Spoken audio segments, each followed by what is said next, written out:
We are joined this week for our refill episode by friend of the show, Cat Hammons, who was gracious enough to talk to us about screenwriting. We want to thank Cat in advance for her insight into script writing. Hi, this is Cat Hammons. I'm here to talk about the first 10 inches of your screenplay.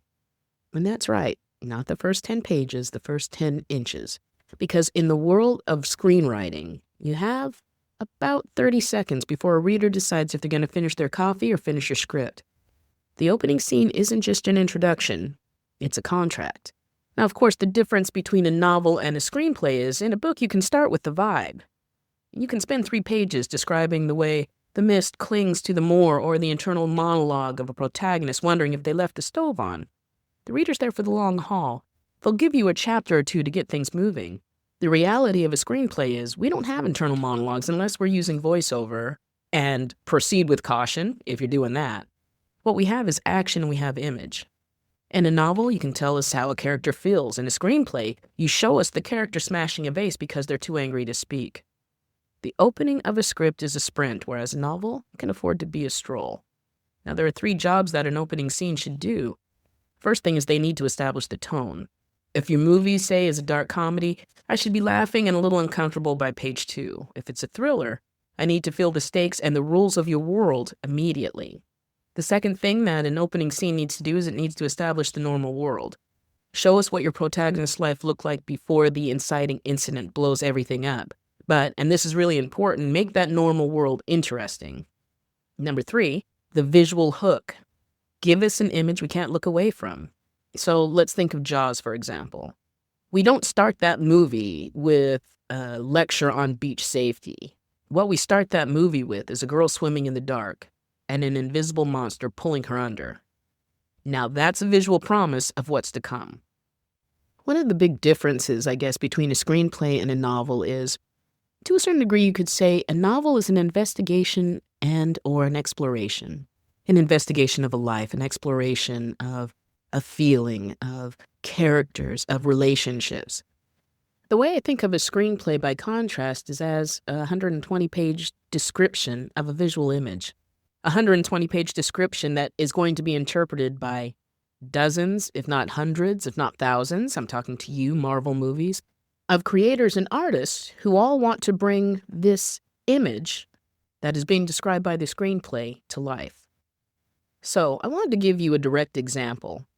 The example I picked is from the book American Prometheus, The Triumph and Tragedy of J. Robert Oppenheimer, written by Kai Bird and Martin J. Sherwin, versus the screenplay Oppenheimer by Christopher Nolan.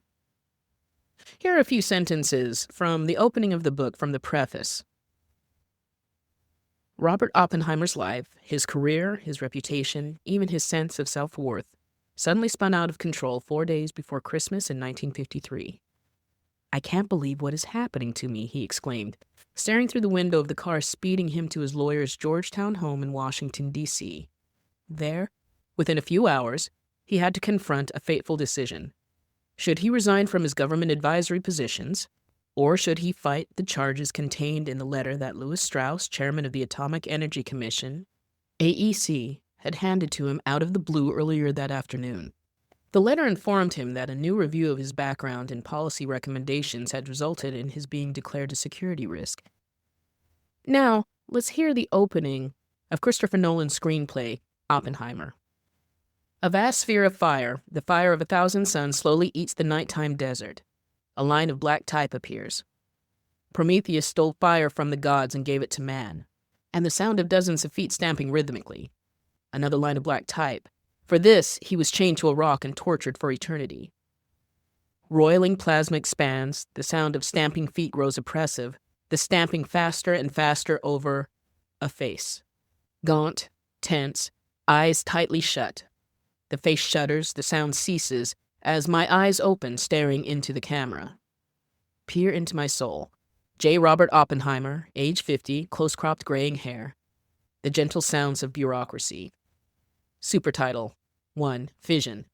Voice, offstage. Dr. Oppenheimer, as we begin, I believe you have a statement to read into the record. I glanced down at my notes. Oppenheimer. Yes, Your Honor. Second voice, offstage. We're not judges, Doctor. Oppenheimer. No, of course. Now, Christopher Nolan is doing a couple of things here. He's writing a screenplay from the first person, which in and of itself is fascinating, and definitely a conversation for another time. But we are starting at the same approximate place.